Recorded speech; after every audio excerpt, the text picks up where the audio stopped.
Oke, assalamualaikum semua. Sekarang kita masuk ke dimensi ya, gitu. Jadi dimensi ini jauh lebih simpel daripada basis sebenarnya, gitu ya. Bahwa jika suatu ruang vektor tak nol, gitu ya, intinya dia membentuk terisi dari himpunan-himpunan vektor terhingga yang membentuk suatu basis, gitu ya. Dia disebut dengan berdimensi terhingga.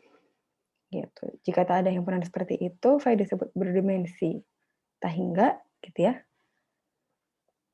Contoh ya, hingga di sini yang memang ditetapkan secara standar gitu ya adalah ruang vektor 0 gitu. Jadi dia merupakan ruang berdimensi tak hingga. Nah, kalau kita ngomongin dimensi sebenarnya simpel. Cukup lihat bahwa berapa sih jumlah vektor di dalam suatu basis gitu. Karena memang basically semua basis untuk suatu ruang vektor berdimensi terhingga mempunyai jumlah vektor yang sama dengan dimensinya.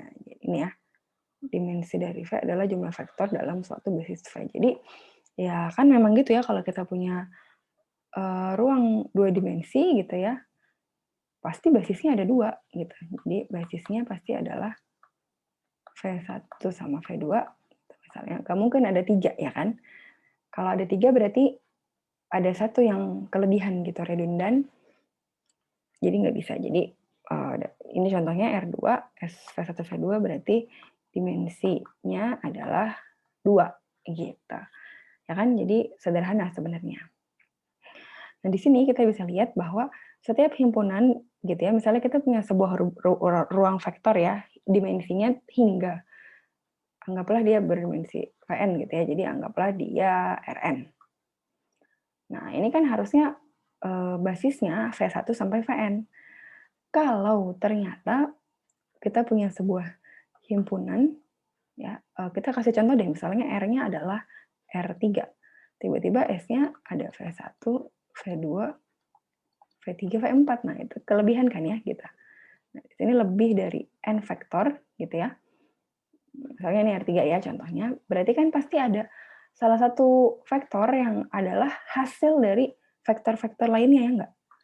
Karena pasti basisnya itu cuma 3 gitu. Entah basisnya ternyata adalah V1, V3, V4.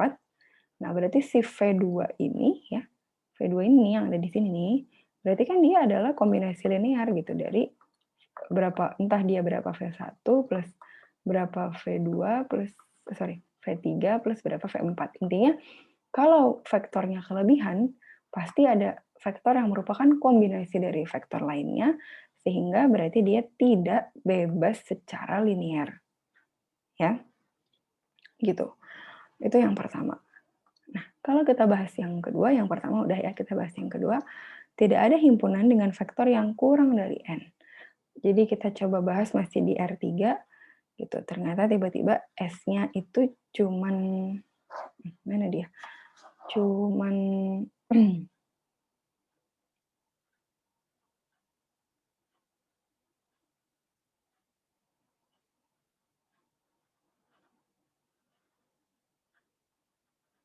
tunggu. Sorry. Tadi sampai mana? Oke.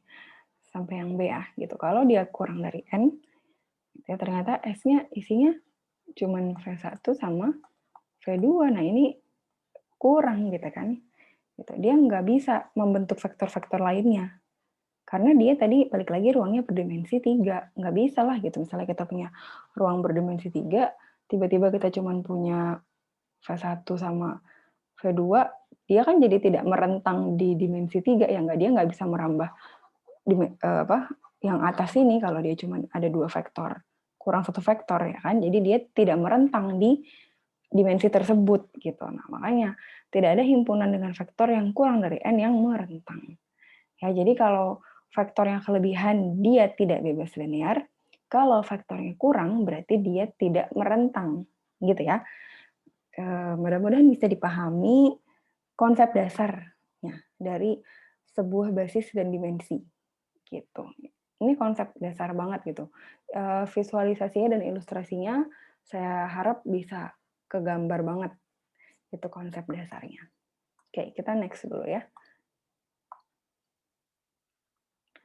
Nah, ini dimensi ruang vektor ya. Selama dia ruang berdimensi n, pasti dimensinya n. Kalau dia polinomial, dia dimensinya adalah n plus 1, dan kalau dia matriks, dimensinya adalah mn, sesuai sama ruang matriksnya. Contoh soal ya, contoh soal basis dan dimensi. Tentukan basis dan dimensi dari ruang penyelesaian sistem berikut. Ya, jadi kita punya SPL, terus diminta menentukan basis dan dimensinya. Gitu. Basis berarti adalah vektor-vektor dasar yang kemudian membentuk semua persamaan ini, ya kan? Nah, ini soalnya sebenarnya apa sih, pernah ada di bab-bab sebelumnya, jadi saya langsung jump to conclusion lagi. X1-nya min S min T, X2-nya X, X3-nya min T, dan X4-nya 0, X5-nya T.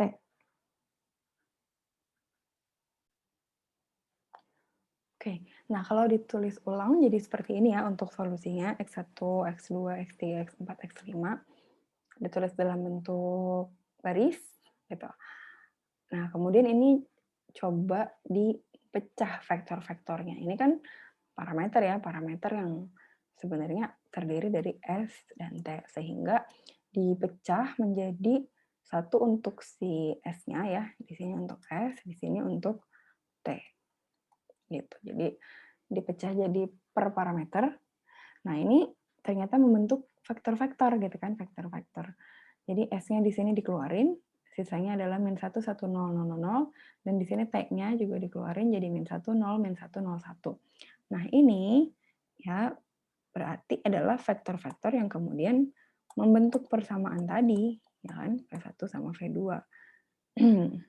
Gitu. Jadi bisa dikatakan juga X1-nya dibentuk dari min V1 min V2 gitu kan ya. X2-nya dibentuk dari V1 dan seterusnya sampai X5. Semuanya adalah kombinasi dari V1 dan V2. Nah, kalau X1 sampai X5 ini adalah vektor-vektor yang kemudian dibentuk dari kombinasi dua vektor ini, berarti kita bisa menyimpulkan ya kan bahwa V1 dan V2 ini adalah basis ya kan, karena dia merentang gitu, basis untuk SPL tersebut. Karena dia yang menyebabkan adanya si persamaan-persamaan X1 sampai X5 ini. Jadi basisnya adalah V1 dan V2 ya. Bisa kita katakan basis di sini ya, V1, V2, dan boleh juga dijabarkan. Gitu ya, lebih baik kalau dijabarkan gitu ya. Min 1, 1, 0, 0, 0 gitu ya, koma, min 1, 0, min 1, 0, 1. Ini basis. Untuk dimensi gimana? Dimensi sederhana tadi kan ya, dimensi kita cukup lihat jumlah faktornya. Berarti di sini dimensinya adalah 2. Gitu. Jadi untuk SPL ya, untuk SPL kita bisa mencari basis dan dimensinya dengan pertama-tama ya seperti biasa di eliminasi Gauss-Jordan, kemudian kita cari tahu vektornya sampai ketemu dimensi dan basisnya nanti. Oke, coba kita next. Ini A tadi vektornya. Dan ini tadi ya, karena V1 dan V2 ini maksudnya gitu ya. Merentang. Oh iya, dan satu lagi benar. Dia harus dicek apakah kedua vektor ini bebas linear ya. Ini harus dicek dulu. Dan ini kita bisa lihat bahwa mereka berdua bebas linear gitu, sehingga ya berarti mereka basis gitu ya. Ini maksud saya adalah dimensi ya. Sorry, dimensinya adalah 2. Oke, kita coba next. Teorema berikutnya ya. Apabila S adalah suatu himpunan terhingga vektor-vektor dalam ruang vektor berdimensi terhingga V, gitu. Nah, ini kita baca pelan-pelan. Jika S merentang, tetapi bukan merupakan basis. Ya, jadi tadi ini nyambung nih sama teorema yang paling pertama dibahas di awal definisi. Gitu ya. Dia merentang tapi bukan basis. Berarti kalau dia merentang tapi bukan basis, dia kan tidak bebas linear. Ya, karena syaratnya cuma 2, merentang atau bebas linear. Jadi kalau dia bukan basis, berarti dia tidak bebas linear. Kalau dia tidak bebas linear, Berarti tadi dia kelebihan kan vektornya gitu ya. Jadi harusnya misalnya vektornya basisnya adalah V1, V2, ternyata S-nya adalah V1, V2, V3 gitu. Nah, ini kan jadinya dia merentang tapi ternyata nggak bebas linear gitu ya. Nah, berarti dia harus direduksi gitu, direduksi menjadi suatu basis dengan menghilangkan vektor yang tepat. Jadi nanti kita harus menentukan gitu ya vektor mana yang menyebabkan dia menjadi tidak bebas linear, menjadi tidak bebas, menjadi bebas linear gitu. Jadi misalnya oke kita menentukan ternyata V3 nih kombinasi dari V1 V2 berarti nanti harus ada satu vektor yang dibuang gitu ya atau direduksi. Nah, yang kedua, jika S adalah suatu himpunan yang kedua dia bebas linear, tapi dia bukan basis gitu.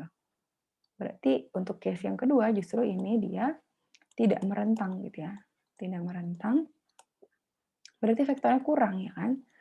Kayak tadi misalnya kita punya R2 nih, tapi ternyata kita cuma punya S-nya satu himpunan doang gitu ya.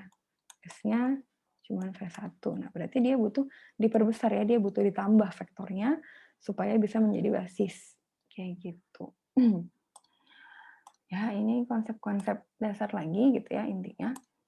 Tapi saya harap bisa kuat di konsep untuk basis dan dimensi ini.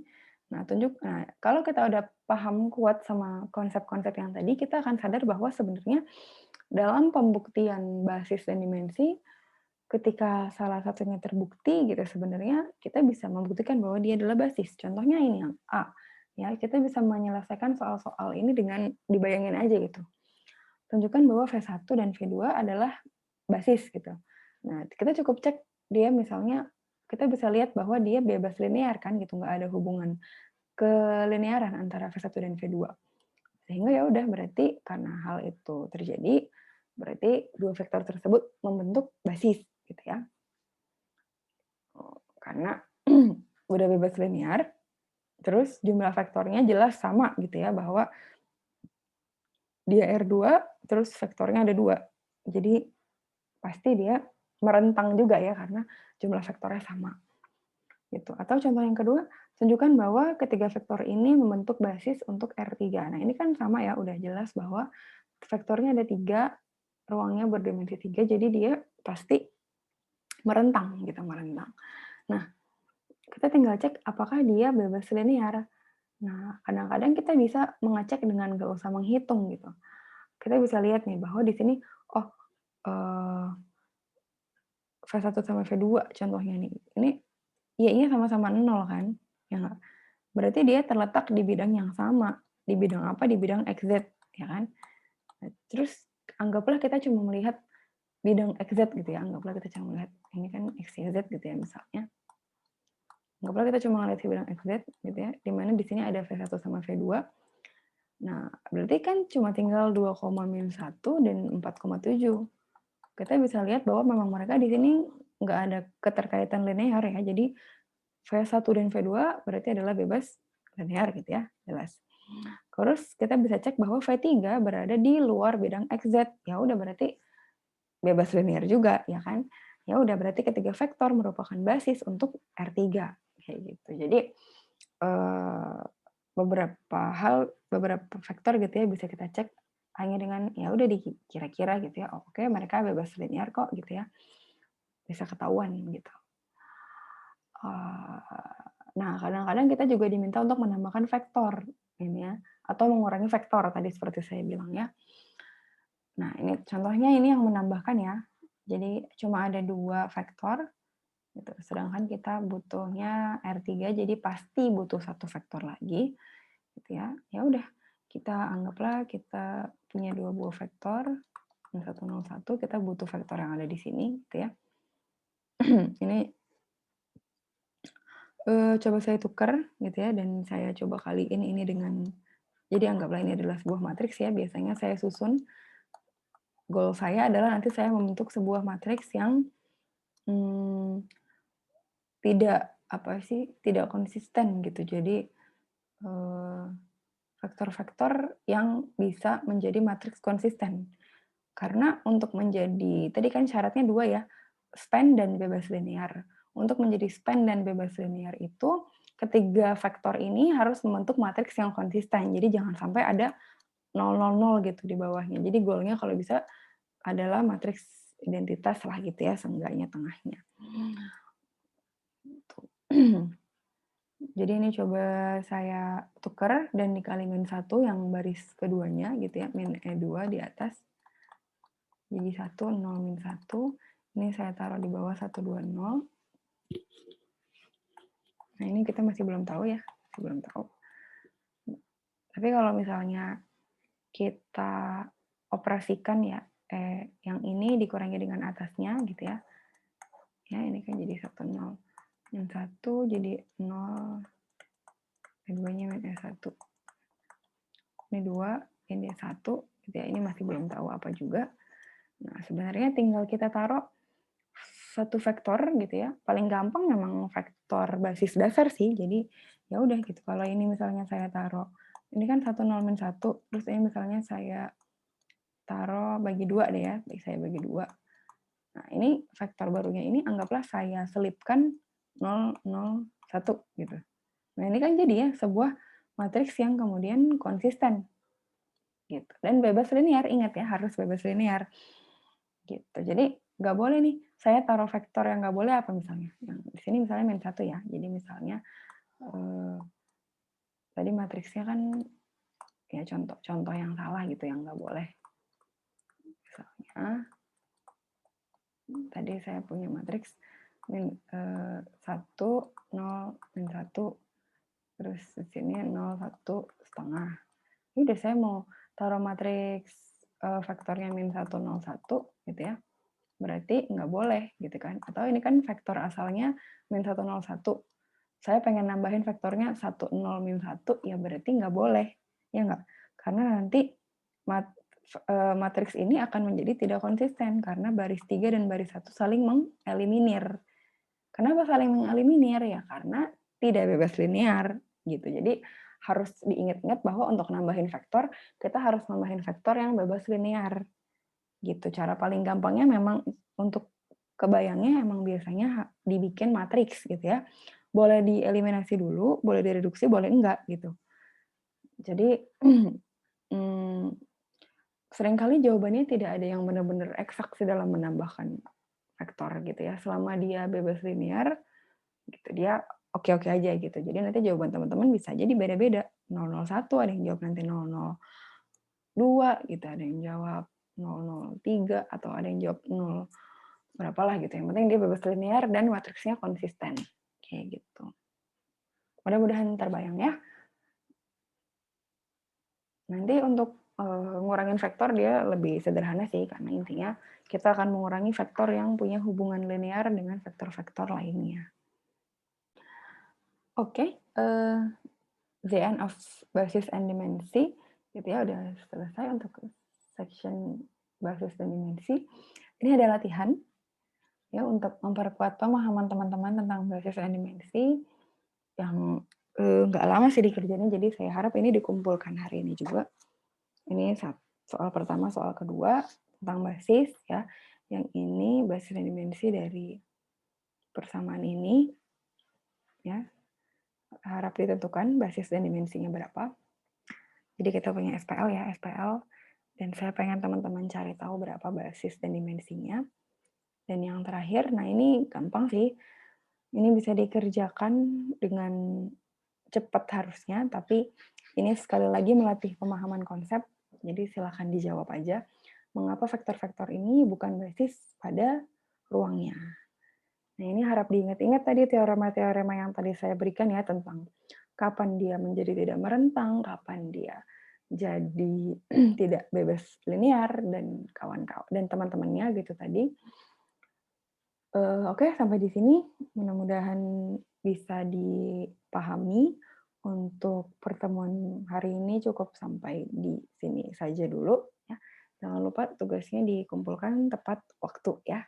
Oke, terima kasih. Wassalamualaikum warahmatullahi wabarakatuh.